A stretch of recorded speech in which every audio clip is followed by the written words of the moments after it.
This spring, an experimental flock of sandhill cranes flew from Florida back home to Wisconsin. And in just a few minutes, we'll continue our two-part series on their historic flight to Florida last fall behind an ultralight aircraft.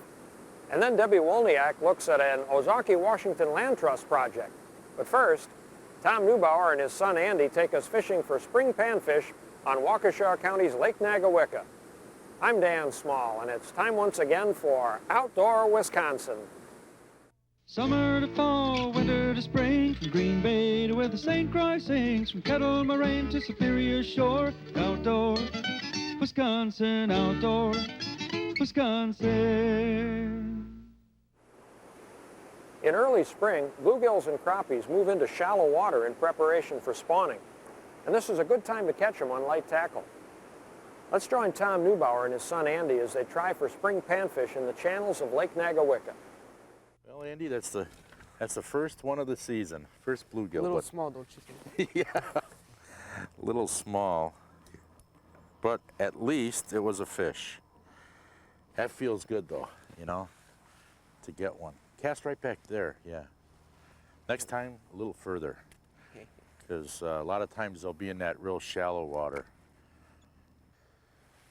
My son Andy and I are here on Nagawicka Lake. It's early spring, and trying for some bluegills and crappies with waxworms, leaf worms that I dug out of the garden.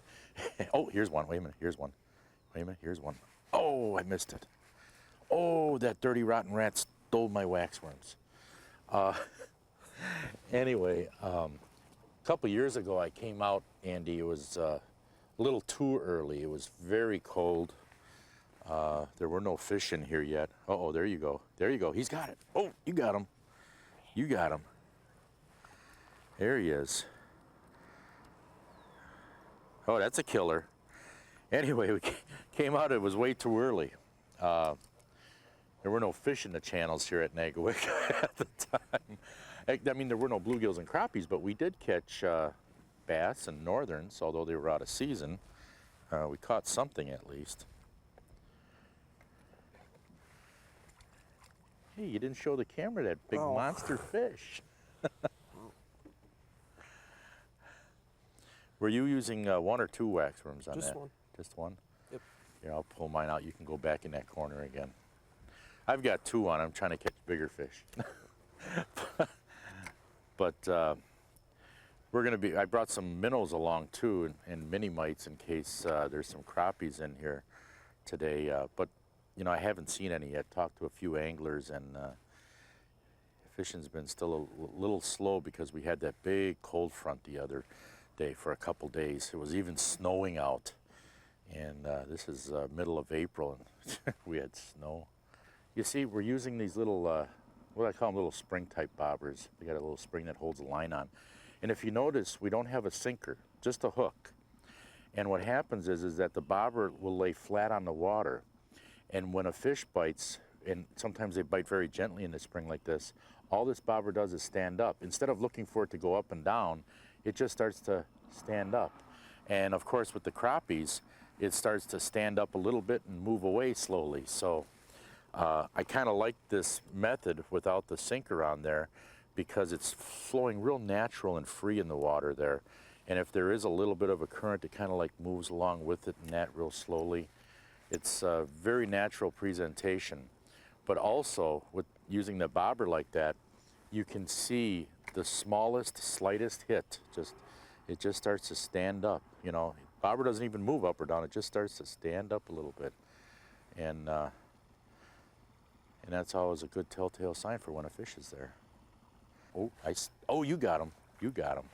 Did you see how that bobber just stood up? It didn't even move. It just stood up. Matter of fact, it didn't even stand up that much, did it? Nope. Only about 3/4 of the way or so. It just. But anyway, I was saying about the water temperature. The problem, even though 50 degrees is good in here, the problem though is that a lot of the fish that are out there, where it's 44, don't know it's 50 degrees here. So once that lake gets a little bit warmer, you know, the main lake, then those fish will start moving in. And of course, the closer they get to shore and the calmer water back in here, The warmer the water will be, the warmer the water they'll encounter, and it'll start their spawning process going. So, but right now these are all pre-spawn fish. Here's one. Oh, lift up your line, Andy. It went right under your line. Okay, we got it now. Well, they're not real big.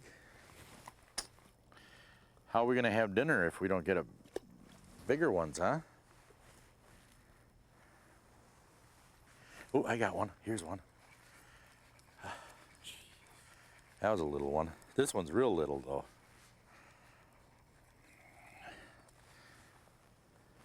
Yeah. Go back home, grow up. Make a fish fry out of you yet.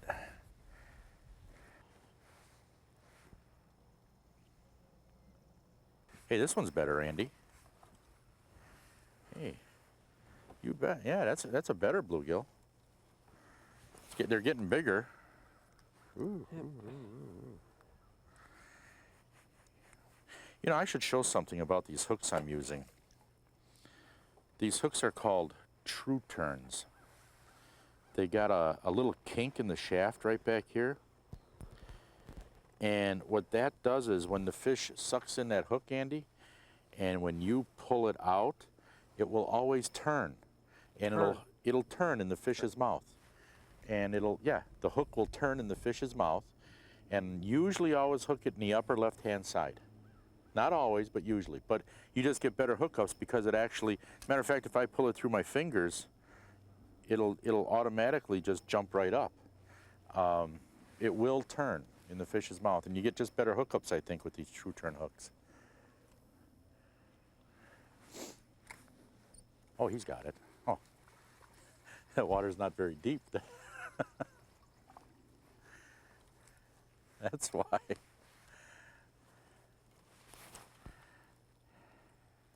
See where it's hooked? Upper left-hand side of the mouth? I'm telling you, it works, Andy. Oh, I better get another wax worm out of here. Ooh, there we go. Oh, there it is. See, in that real shallow water. Remember I told you to tighten up your drag a little bit? Oh, I got one too here. You got one? Oh, yeah, that's better. Oh, for you, that's better. You're not funny. Hey, if I can't tease you, who can I tease?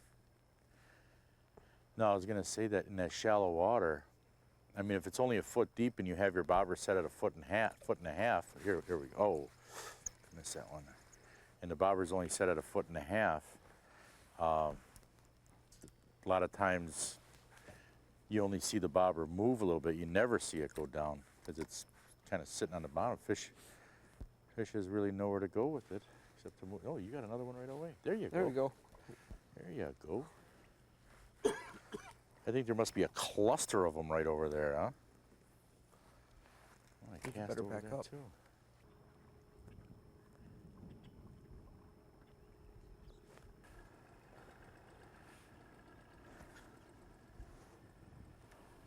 Uh-oh, there it goes, there it goes, there it goes. This is a nice one. Look at the size of this one. Well, one fish isn't going to be enough, but that is a nice one. Yeah, definitely a bigger bluegill, huh? It's a little bit bigger.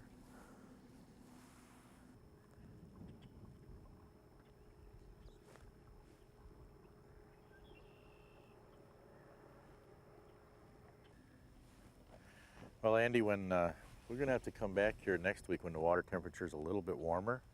Of course. Yeah, those crappies should be here then. Right now we got a lot of bluegills here, which is fine. But we'll come back when the little bit warmer, and then the crappies will be here.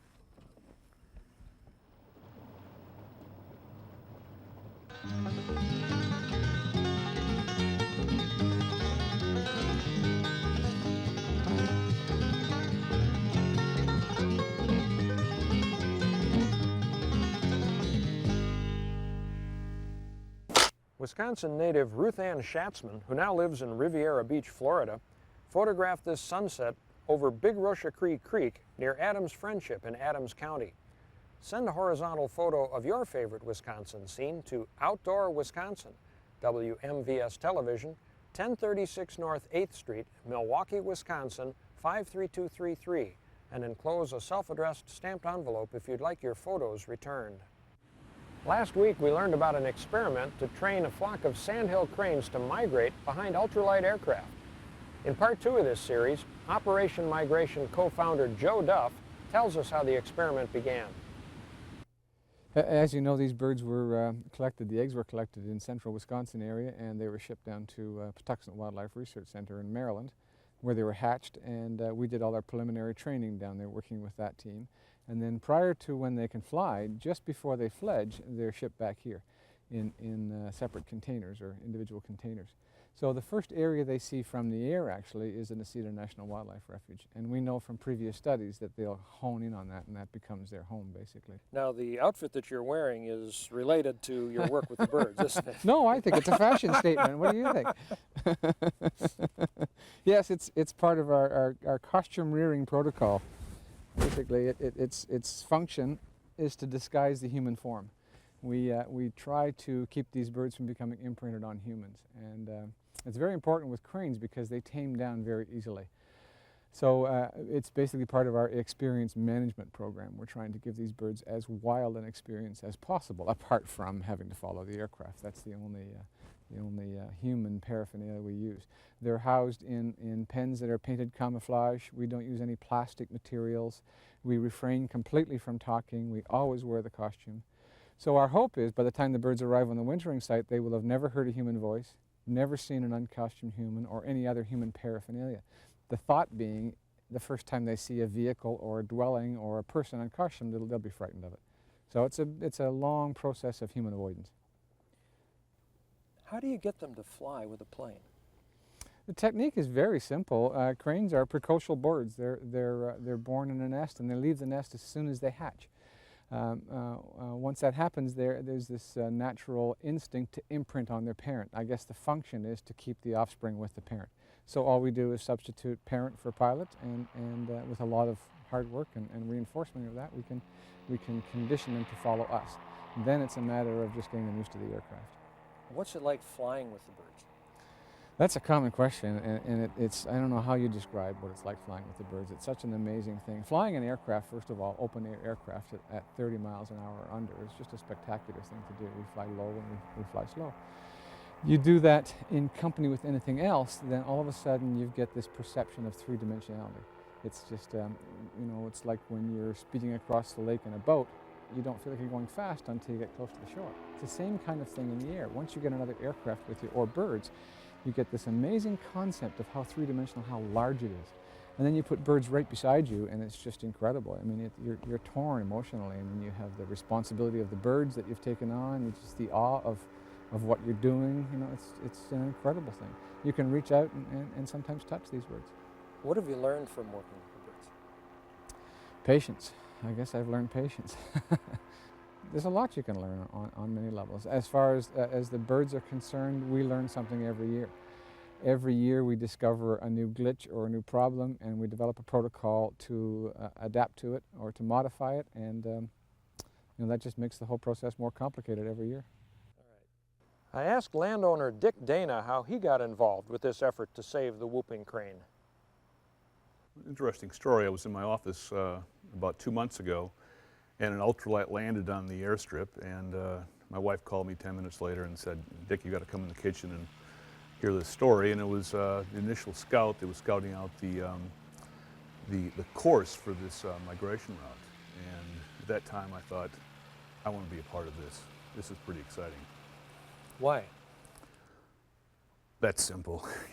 With Wisconsin's legacy of conservation heroes, I mean, what Wisconsin boy wouldn't want to be a part of this? I mean, we're trying to save an endangered species. It doesn't get much better than this. Now, Dick, you're one of 30 or 40 landowners who are cooperating with this project as they move the birds south to Florida. What's in it for the landowner? Well, I can't speak for everyone's motives, but for me, being a part of saving an endangered species is something that doesn't happen, often in one's lifetime, and that's something that for me personally and for my wife, is a thrill. And I can't imagine any other property owner not wanting to be a part of something as important as that. And so many of the environmental issues are things of such complexity that it requires coalitions of people cooperating together to, achieve these objectives. I'm amazed and impressed that this group, Operation Migration and the Eastern Crane Partnership, has accepted this challenge.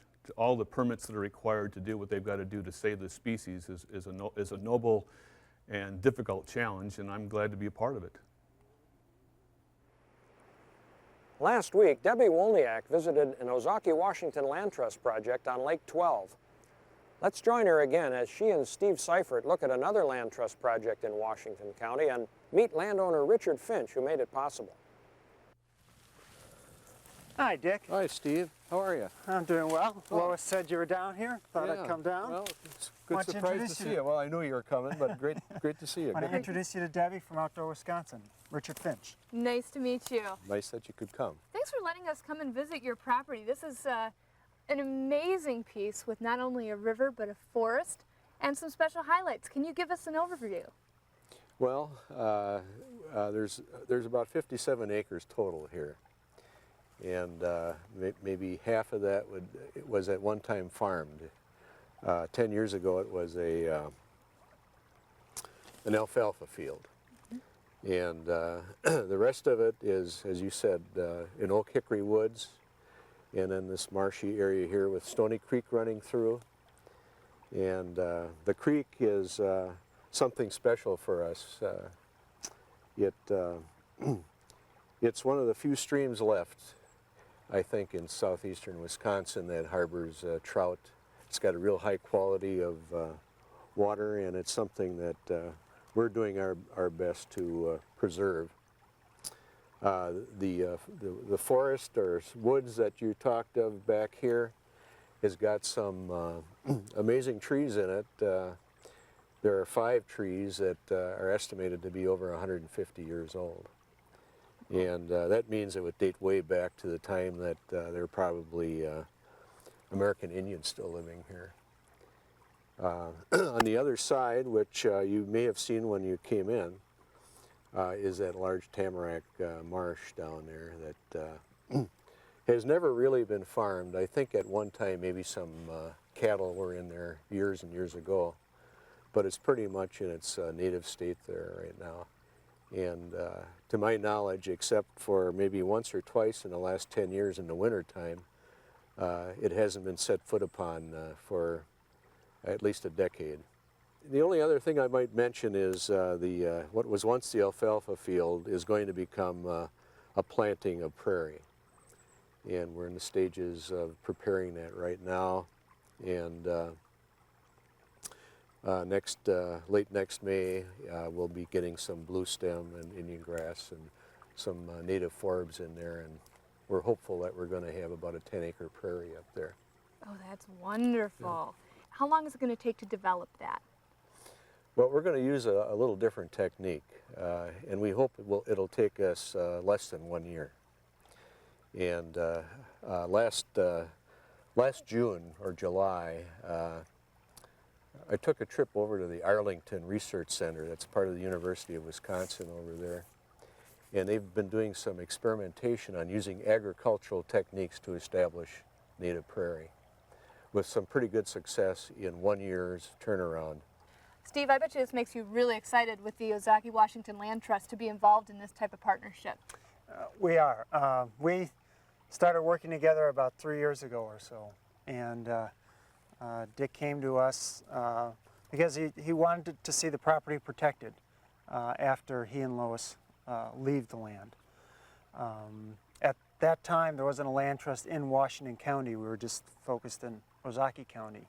But really, because of his request and a few other landowners, we decided to branch out and extend our services into Washington County, and we were able to help Dick and Lois on a conservation easement, which is a legal agreement that protects the land through time. It runs with the deed. The land trust monitors the easement, makes sure that the land is being managed accordingly. But he has the assurance that When he's gone, it's going to stay as it is. So you as a landowner have a lot of input on how the land is going to be turned back into what it used to be? Actually, I think we had just about 100% of the input. I'm sure that if we would have been off base, Steve would have let us know. But we did a fair amount of research before we ever got to that point.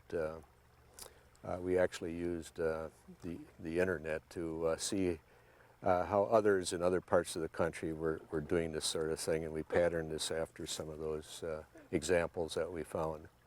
How did you get involved with the Ozaki Washington Land Trust? Well, it's kind of interesting. We listened to public radio now and then, and one particular morning there was a program on land trusts and preserving land. And it was sponsored by an organization called, I think, Gathering Waters. And we responded to that. We asked for a tape from public radio to listen to that program a few more times, which we did. And we contacted Gathering Waters ultimately, and they set us up with a meeting with Steve. Actually, Gathering Waters did come out here first and took a look at it to make sure that it would qualify for a referral. And that basically is how we got started on this. Very good. Now the referral led to you? Yes. Okay. What happened then? Dick asked us to come out. We took a look at it, and immediately we were impressed and excited and knew that we wanted to work with him. We had to take care of a few administrative organizational things to allow us to work in Washington County, but those were relatively easy and minor, and I think about 6 months after we talked, maybe 8 months, we had an easement worked out and recorded and ready to go. And as Dick said, I mean, he and Lois had a lot of input into the easement. We don't hold title to the property at all. The Finches hold title. They can sell the land, use it, enjoy it as they're enjoying it now. The only thing is that the restrictions on development and on certain activities are in place, so that again, after the next owner comes here, he or she will have to abide by those restrictions. And he was really the trendsetter in Washington County. As a result of this first easement with the Finches, we've worked on about 4 others and have about 3 in negotiation right now. Well, your love for the river goes even beyond just being around this particular stream, but you wrote a poem about it. Well, yes, I did. Do you mind if we hear it? I would love to hear it. Well, I just happened to have it in my pocket. I knew you were coming. Very good. I'm not sure that I'm a good poem reader, but I'll do my best. The title of the poem is appropriately Stony Creek. Stream bubbling through the lowland, meandering under tamarack and ash, giant boulders dumped by summer ice, haphazardly strewn in your path, cold, clear waters ever singing, songs written at your beginning. Oh, the stories you could chant, tales of the bold, tales of fright, of ancient ones red, of pioneers white. Hide-clad braves slowly wading, spearing spring pike, upstream probing.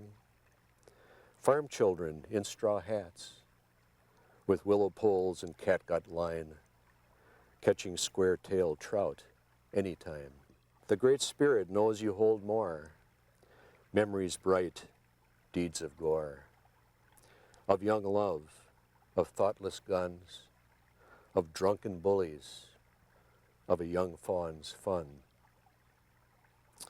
We treasure so much your ancient ballads, be it resolved to preserve your domain, so that forever others may relish the intriguing, mysterious Stony Creek refrain. Well, next time, Debbie Wolniak looks at a variety of different kayak styles at the Milwaukee Journal-Sentinel Sports Show. with Don Jatkevich of Lackey and Joy's. And I'll visit the future home of the Wisconsin Conservation Warden Museum at the DNR's Mackenzie Environmental Center at Poynette. I'm Dan Small. Join me again next week for Outdoor Wisconsin.